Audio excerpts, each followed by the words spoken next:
The slap echoed off the 14-foot ceilings of my parents' dining room like a gunshot. 4 seconds, 50 of Park City's wealthiest residents froze in disbelief. Champagne glasses hung suspended midair. Conversations died. I stood there, 32 years old, cheek burning, watching a river of dark Cabernet spread across $12,000 worth of white silk. And in that moment, I made a decision that would change every life in that room forever. My name is Indigo, and this is the night I stopped saving a family that had spent 2 decades treating me like a problem to be managed. But the truth is, what happened in that dining room didn't start with a spilled glass of wine.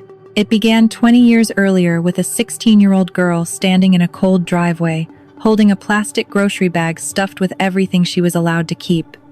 2 changes of clothes, a toothbrush, and a photograph her grandmother had slipped into her pocket before the door closed. Her crime: getting pregnant. Her punishment: erased from the family portrait. Literally and figuratively, that girl was me. But here's the thing about people who survive being thrown away at 16. We learn to be extraordinary at survival. I built a quiet, competent life. I became a licensed emergency dispatcher, trained to stay controlled and methodical when the entire world is screaming. I raised my son on my own. And somewhere along the way, because I was capable and never stopped loving people who had stopped deserving it, I became the invisible engine that ran the Dawson family machine. I managed their digital accounts. I organized their legal paperwork. I cleaned up my sister Serafina's disasters with an efficiency that would have impressed a crisis communications firm.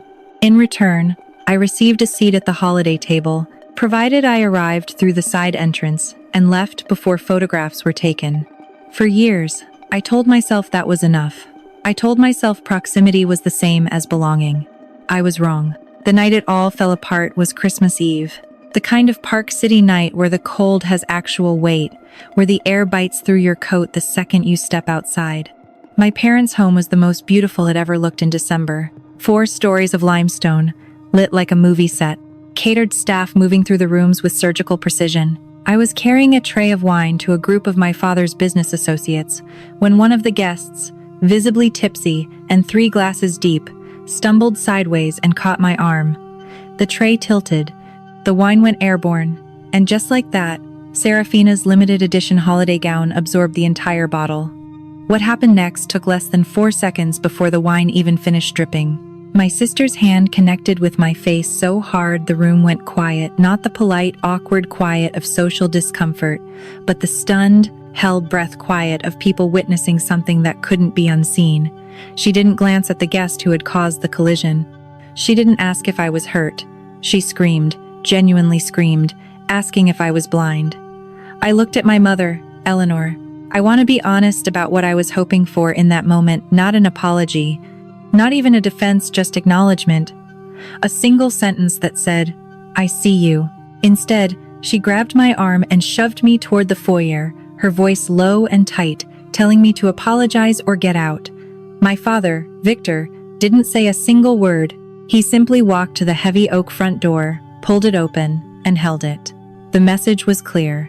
You are dismissed. I walked out into the Utah winter, without an argument, without tears, and without a coat. I heard the door close behind me, and standing on that stone porch in the dark, I felt something unexpected. Not humiliation, not grief.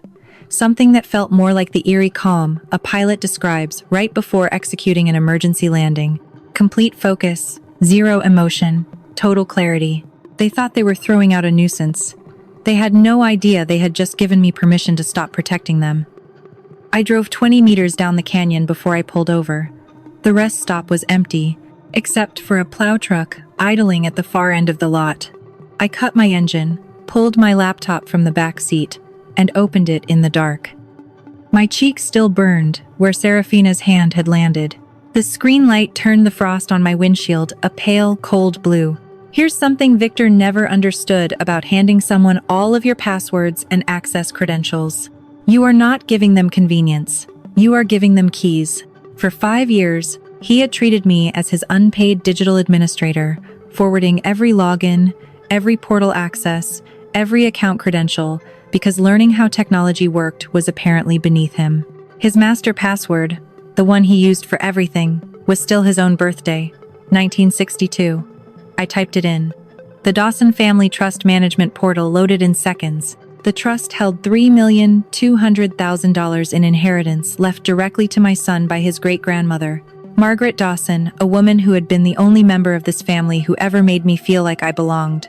Margaret had established the trust with a single condition. The funds were to be managed and preserved until my son turned 25. They were untouchable, protected, his future written into law by a woman who had loved him before he could even speak. Except they weren't untouchable. Not anymore. What the dashboard showed me made my stomach drop into the floor of that car. The trust hadn't just been borrowed from the way a family might quietly justify a bad decision in a desperate moment.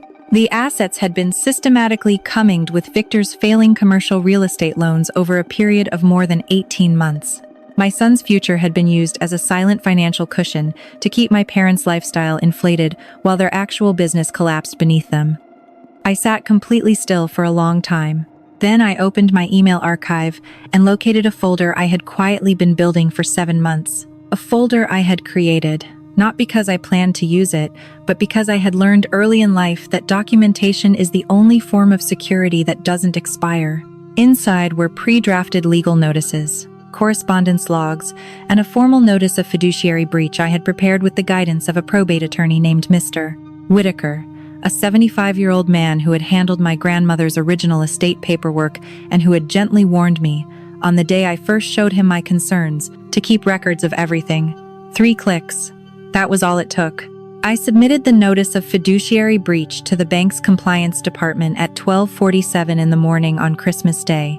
Because the trust was structurally tied to Victor's business credit lines, the bank system did exactly what it was designed to do. It initiated an immediate administrative freeze across every account connected to the flagged entity.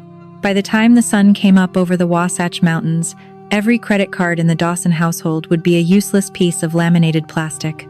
I closed my laptop. I sat in the dark for a while. Then I drove to a 24-hour diner, ordered the largest coffee on the menu, and started composing my thoughts for the morning. They didn't wait for morning to start the counterattack. By 2 a.m., my mother had already posted in the family's private Facebook group a lengthy, carefully worded account of the evening describing me as unstable, jealous, and the instigator of what she called an unprovoked attack on her daughter during a family celebration. The performance was impressive. She had tagged 12 relatives, included 3 photographs of the ruined gown, and framed the evening as an act of charity on their part. After all, hadn't they included me in the holiday dinner out of the goodness of their hearts? Serafina's texts arrived simultaneously. She didn't ask where I was. She didn't ask if I had somewhere warm to sleep. She sent a payment request for $5,000. The cost, she explained, of rush ordering a replacement gown for a partnership event the following weekend, and added that I was, in her estimation, lucky she wasn't pursuing legal action for emotional distress. I read both messages. I set my phone on the diner counter. I drank about half my coffee. Then I went back to my archived files and found something I had never intended to use. 2 years earlier, Serafina had crashed her luxury SUV on a canyon road at nearly twice the legal blood alcohol limit. She had called me from the scene, not 911. I had spent 4 hours on the phone with every contact I had in the emergency response network, quietly managing the situation so that the responding officer documented it as a minor fender collision and the toxicology results disappeared into administrative process. I had saved her influencer career, her sponsorship contracts, and her driver's license in a single overnight operation. I had never asked for anything in return. I had never told anyone. I had simply filed the dashcam footage and the original incident report in a clearly labeled folder and moved on with my life. I posted a single message to the family group chat, a screenshot of that incident report, a photograph of the Weinstein dress, and 4 sentences. I told them the invisible foundation of their life was stepping back. I reminded them of the night they handed a 16-year-old girl a grocery bag and called her pregnancy an embarrassment. I told them everything they had built on top of my silence was about to meet the version of me that had stopped being silent. Then I closed the app, left a tip for the server, and drove to Whitaker's office. Mr. Whitaker met me at 8 a.m. He had the kind of face that had absorbed a lifetime of difficult conversations without losing its steadiness, and he listened without interrupting as I walked him through everything I had found in the trust portal the previous night. When he pulled up the digital scan of the bridge loan documentation, his hand stopped moving. He adjusted his glasses, looked at the signature authorizing the loan, a signature executed in my son's name, and then looked at me. My son was 11 years old. Eleanor hadn't just spent the trust funds. She had forged a minor child's signature on a high-interest bridge loan to generate operating capital for their real estate business. That wasn't civil negligence. That was identity theft perpetrated against her own grandson. Whitaker told me quietly and clearly that once he submitted the formal challenge to the bank's compliance division and forwarded the forged documentation to the appropriate authorities, there was no version of this that ended quietly. The IRS, the bank's criminal investigations unit, and the state attorney's office would all have jurisdiction. There was no path back to a family dinner after this. He asked me twice if I was certain. I thought about the door my father had held open in silence. I told him to file it. I reported for my dispatch shift at midnight. It was the kind of shift where the mountains feel especially indifferent, clear, cold, utterly still. I had been on the headset for 4 hours when the call came in. A single vehicle accident on the canyon road. The cell tower hit map pointed immediately to a number I recognized. Serafina. I picked up the line. My voice was the same, measured, neutral tone I use for every caller, regardless of circumstance, the voice I was trained to use, the voice that keeps people alive when they are panicking. She was screaming. In the background, I could hear the distinctive metallic hiss of a ruptured radiator and what I identified as a sheared fire hydrant spraying against the undercarriage of the vehicle. She led with her name, then her father's name, then a demand for a discreet officer who could manage the situation privately. I asked her to state her emergency for the recorded line. I asked her to confirm her location. I walked her through the protocol calmly and completely, giving her every opportunity to say anything she chose to, a recording that was already running. What she said, in the frantic, exhausted honesty of genuine panic, was this. She had been on her banking app trying to understand why her cards weren't working when she took the turn. She had been driving at 50 miles per hour on a mountain road at 2:30 in the morning while operating her phone. And she said so freely because she didn't know she was speaking to someone who understood exactly what those words meant on a formal incident record. Captain Miller, a 30-year veteran of the Park City Fire Marshal's office, and a man who had attended my grandmother's funeral, was first on scene. He was not there to manage the family's reputation. He was there to do his job. I coordinated the response, documented the call record, and flagged it for the city attorney's review before my shift ended. Then I drove to the edge of my parents' cul-de-sac and waited for the sun. It came up cold and pale, the kind of Utah winter dawn that offers light without warmth. I sat in my car and watched 2 white government SUVs idle in the driveway of the mansion. Victor came out onto the porch in his silk robe. I had never seen him look small before. He was a broad-shouldered man who filled a room with presence and expectation, but standing on that stone porch in the early morning light, holding a stack of civil seizure notices, he looked diminished in a way that had nothing to do with physical size. Eleanor followed, carrying a plastic grocery bag from a convenience store, stuffed with whatever she had managed to grab before the court order locked the premises. I want to tell you honestly that I didn't feel triumphant in that moment. What I felt was much quieter. The wordless relief of someone who has been holding their breath for a very long time and has finally been allowed to exhale. I rolled past the house slowly. Victor looked up and found my eyes through the windshield. I rolled the window down just enough to let the cold air in. I didn't say a word. I simply reached into the passenger seat, pulled out a single printed page, an itemized statement I'd pulled from the trust ledger, annotated with 20 years of compounding interest on every favor, every rescue, every unpaid hour, and let it fall into the snow at his feet. Then I drove away. The final legal outcome took 3 months to settle. Serafina was sentenced to 2 years in state prison on charges of reckless endangerment and insurance fraud, with a restitution order of $65,000 for the city infrastructure she had destroyed. Victor and Eleanor avoided criminal prosecution on the forgery charges, a negotiated outcome their attorney managed in exchange for full cooperation with the IRS investigation, but the civil asset forfeiture was total. The Park City estate, both vehicles, and all investment accounts were absorbed by the state. My son's $3,200,000 trust was fully recovered and restructured into a locked heritage fund with independent legal oversight. Victor and Eleanor Dawson cannot touch a single cent of it. I received a letter from Eleanor 6 weeks after the forfeiture finalized. She wrote from a studio apartment in a town I'd never heard of. The letter didn't contain an apology. It didn't ask about her grandson. It informed me that she was still my mother, and that I had a moral obligation to help the family that had raised me. I read it once, then walked to the kitchen, and fed it to the shredder. I want to say something about that moment. Not about the anger because the anger was gone by then, but about the indifference. The complete, clean, untroubled indifference I felt watching that paper disappear. I used to believe that indifference meant you had stopped caring about someone. I now understand it means something different. It means you finally stopped expecting them to be something they were never going to be. It means you've put down a weight you didn't realize you were still carrying. That is the hardest kind of freedom to earn.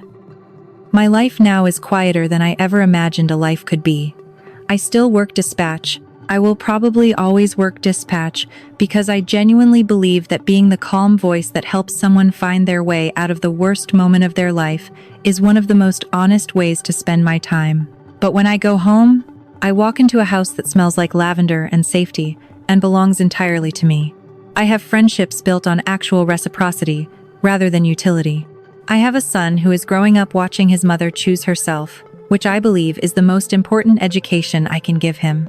If you have ever been the person the family calls to fix things, the one who manages the chaos, absorbs the blame, and quietly holds everything together while being excluded from the celebration, I want you to hear this directly. You are not a resource. You are not a safety net.